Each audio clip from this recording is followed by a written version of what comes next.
I'll tell you why in just a second here. Thank you so much for your worship this morning. I want to answer one question that some of you have that are here all the time. That was Duncan's mom on the violin. So would you please join me? Oh, yeah, you can do that too. I was going to ask you to join me in praying she would move to Columbia. Because I think she is a music director or leads worship at a Lutheran church. I'm not exactly, I haven't had a chance to meet her yet, but man, she was incredible.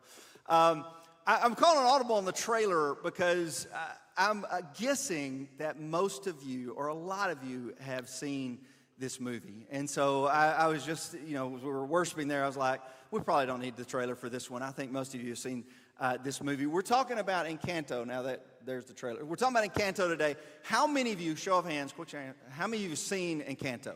Okay, yeah, a lot of folks have.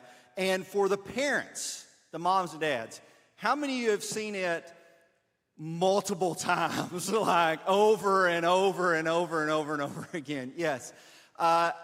This may not have been the best choice for family movie night tonight, because we are watching it tonight at 6 p.m. We're turning the worship center into a movie theater. Tammy's got the popcorn machine. We got drinks. We got candy. You can bring the kids back and watch Encanto. We can all do it one more time for the kids. One more time. You can watch it for the kids. We are doing the sing-along version. Somebody told me, I thought you were kidding about that. No, I ain't kidding about that. We're doing the sing-along version tonight at 6 p.m. You don't have to have kids to come. So those of you that are I want to come watch this movie, you're welcome to come. This is the only movie of the series that you don't have to have a subscription to a streaming service to watch the movie. You can come watch it with us tonight at 6 p.m. But it's worth seeing. This is a movie worth seeing, and that's something for me to say. That's quite a compliment, because I'm not a huge fan of animated movies. I always choose one for at the movies. I always include one in the series, but I do it primarily for the kids, and I usually do it around the 4th holiday or somewhere in that, the summer break kind of type holiday. I've just never been a huge fan of animated movies for whatever reason. Roman knows at our house, when we're picking a family movie and the whole family's going to watch it, I got one rule: no cartoons.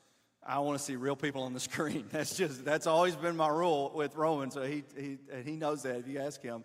But this one, I obviously broke the rule for this one. This one's is really pretty good. I mean, it's surprisingly deep and relatable, and somehow they wrote a movie about my family. And I don't know how they did it. I don't know who was in the room and how the writers knew that. But I mean, I think most of you, when you watch this, you're like, they wrote a movie about my family, because here's my 1-minute summary of Encanto. Encanto is a movie about family dysfunction trying to hide behind images of function. And that's every family I know, right? Every family I know. I don't know where we got the term family dysfunction or dysfunctional families or that kind of thing. Every family I know is dysfunctional. If you don't think they're dysfunctional, you just don't know enough about them yet. You haven't been around them long enough. If you get around them long enough, you'll figure out that they're dysfunctional too. Because this family worked so hard, and this is a huge extended family in this. This family worked so hard to maintain an image of perfection externally while dealing with numerous cracks in the foundation internally. The magic wasn't all that it appeared to be, and there were family secrets that nobody talked about. There was a whole part of the family that nobody talked about, because he would ruin the narrative. He would mess up this image of perfection that they had worked so hard to craft. He would mess it up. He would ruin the perceptions that other people have of the family, so they just didn't talk about it. And everybody in this family, I'm going to give you the synopsis here in just a second, but everybody in this family is gifted and exceptional, except for Maribel, because she didn't get the same gifts and exceptions that the rest of the family did. So I want to introduce you to the family, letting the family introduce themselves. This is the opening song. I won't do the whole opening song, but a minute and a half of the opening song of the movie, and it'll kind of set up the synopsis if you have not seen it. Okay, here it is. So actually, the whole family has the gift of being in denial. So and here's the synopsis for it. You got just a little bit of an introduction there. But Maribel's the central character, but the matriarch of the family is Abula.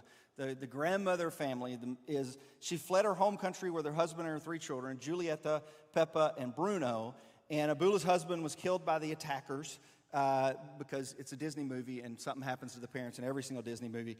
And the rest of the family were saved by this magical candle. And the magical candle created this Encanto, this village, and it created this casita, this magical house that they lived in. And the entire extended family lived in the magical house. So the family of Giulietta, Pepe, and Bruno, they all lived together in this house. And each child at the age of 5 years old received a gift. So a special gift was bestowed upon each child at the age of 5, except for Maribel. And so Maribel, for some reason, didn't receive a gift. She was the only child in the family that didn't receive a gift, the only child in the family that wasn't, quote, special. And obviously that created a little bit of stigma and created a little bit of maybe resentment and hurt feelings. And there was a feeling in her of maybe she didn't fully belong to the family. She wasn't like the rest of the family. There was some of her missing, even though she shared the name of the family. She didn't fully belong in the family. And then when the next person in line got their gift, those feelings only intensified. But Maribel could see something in the family that nobody else in the village could see. Maribel could see that there were cracks in the family foundation. Maribel could see that the magic was not all it was cracked up to be, that the gift was fading just a little bit, that the gifts were weakening a little bit. And she had this vision where the foundation was crumbling, the candle was going out, and the magic was going to go away. And she ran and told her grandmother about this vision she had because it scared her to see the family possibly be in threat. And she went and shared it with her grandmother. And her grandmother, of course, that alarmed everybody else, but her grandmother insisted, everything is fine. Everything is fine. She told the villagers, everything's fine, everything's okay. She told her family in a family meeting, everything is fine, everything is okay. But even Abula knew that things weren't all they seemed to be on the surface. Like there was something going on in the family, and she knew that they were vulnerable, but she was never going to let anybody else know that she knew that they were vulnerable. So Maribel catches her in what she thinks is a private moment, confessing the vulnerability of the family. Like she feels that something's not quite right here, and she feels that vulnerability. And so Maribel sets out and decides, I'm going to save the magic. I'm going to save this family, and I'm going to keep this family from falling apart. And as she goes and tries to discover what's wrong with the family, she discovers that she's not the first family member to feel these feelings, and she's not the first family member to have this vision. There was another person who had had the vision earlier, but nobody's talking about him. Now, all I knew about from this movie, all I knew before I watched the movie was a song. It was the only song that I'd heard, and it was real popular on social media. And so when I started watching this movie, I only had one question. Well, really two questions. Number one was, who is Bruno? And number two, why is nobody talking about him? All right, so if you didn't know the movie, Bruno has the gift of telling the truth. And that's not always popular in families. So Bruno can see the future, and he can see what's going to happen in the family, and what's going to happen is not always positive, and so that's why we don't talk about Bruno.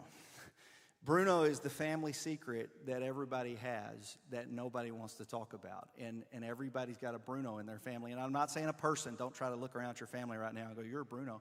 We're not talking about a person. I'm talking about Bruno as a metaphor for every family has something that we don't talk about, and we don't talk about that.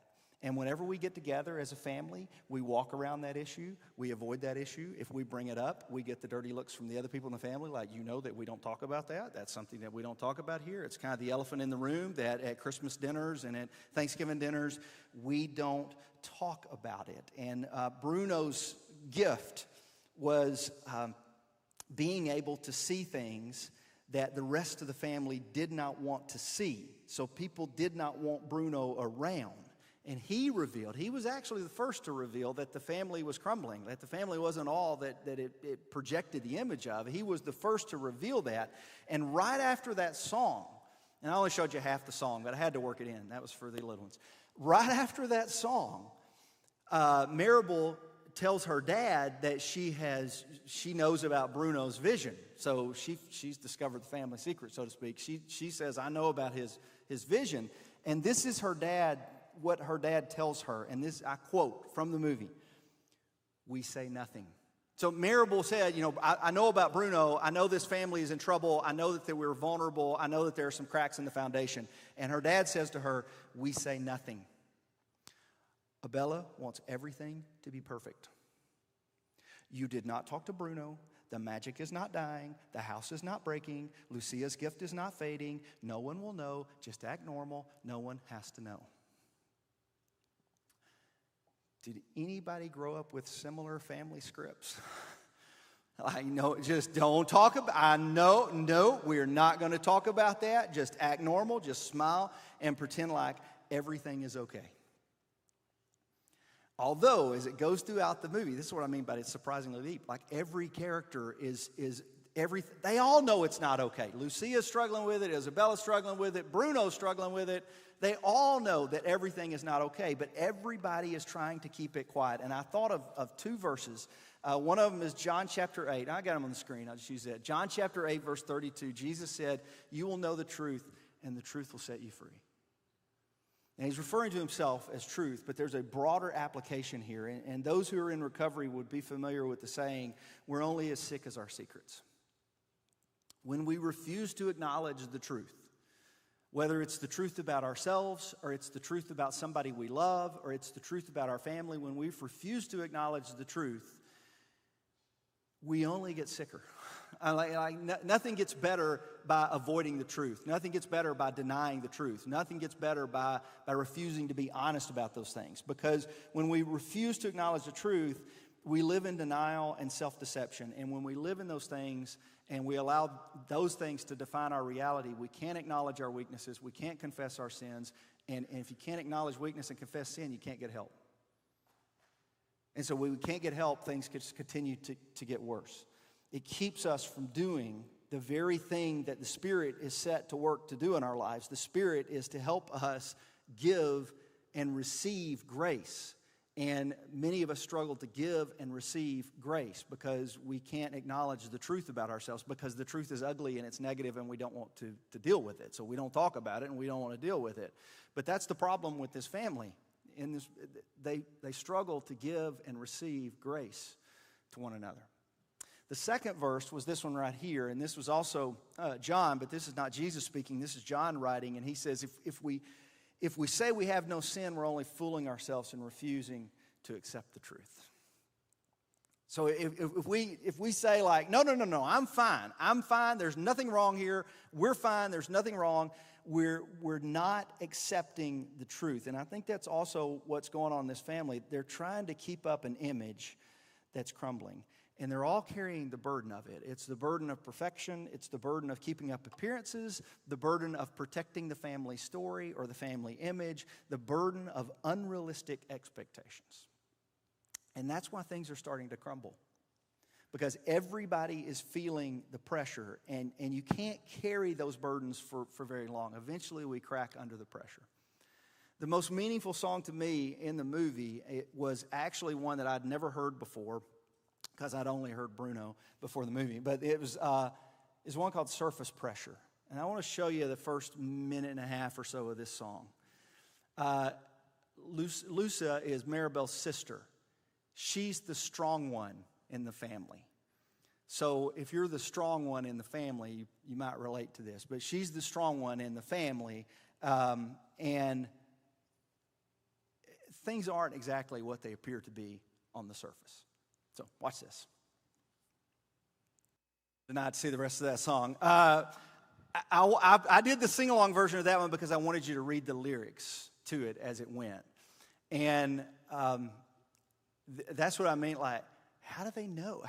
These people that are writing these songs, how do they know what's going on? But it's such a well-written song because we don't have superhuman strength like Louisa, but a lot of us pretend like we have superhuman strength.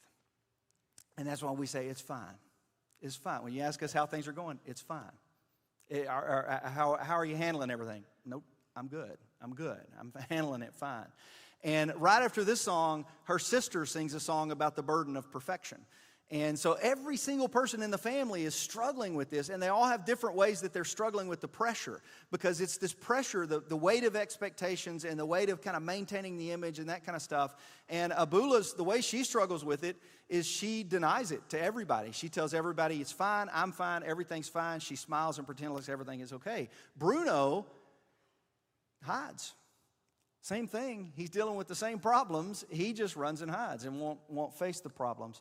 But there is a way out. There is another way of dealing with the same feelings that doesn't